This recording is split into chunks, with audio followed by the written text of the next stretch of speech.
Sous le mot astrologie, nous avons deux phénomènes totalement différents.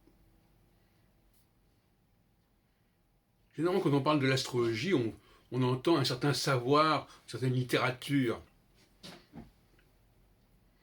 Mais il ne faut pas oublier que dans la langue française, il y a une ambiguïté, et pas seulement dans la langue française. Quand je dis par exemple la psychologie, j'entends quoi? La science psychologique ou l'étude ou le phénomène lui-même qu'on essaie d'étudier et qu'on appelle également psychologie.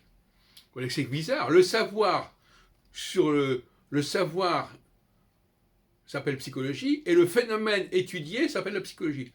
L'histoire, c'est un peu pareil. L'histoire, c'est à la fois le savoir et c'est le fait historique lui-même. Alors, c'est une sorte de confusion absolument effarante. Pour l'astrologie, c'est pareil.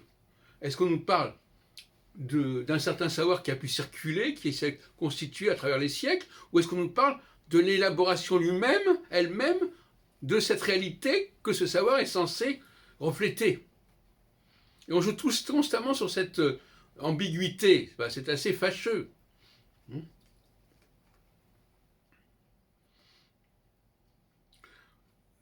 Il est important de distinguer ceux qui ont été capables d'écrire sur l'astrologie, faire de l'astrologie, et ceux qui ont été capables de constituer les structures mêmes de la réalité astrologique, si elle existe.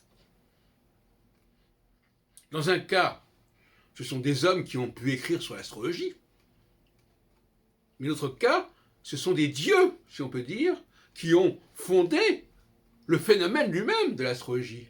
Et ça, ce ne sont pas des paroles, ce sont des actes, et ça demande une technologie très avancée.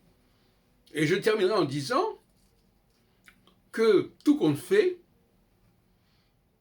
il est beaucoup moins ridicule de croire à l'intervention de Dieu au pluriel, parce que je crois que le mieux, c'est quand même de parler d'un pluriel ici, de dieux qui ont formaté, qui ont forgé, qui ont structuré notre humanité et notre système solaire, que de croire en un Dieu tout-puissant, ou d'un Dieu qui sait tout, qui fait tout, qui est responsable de tout ce qui se passe, etc.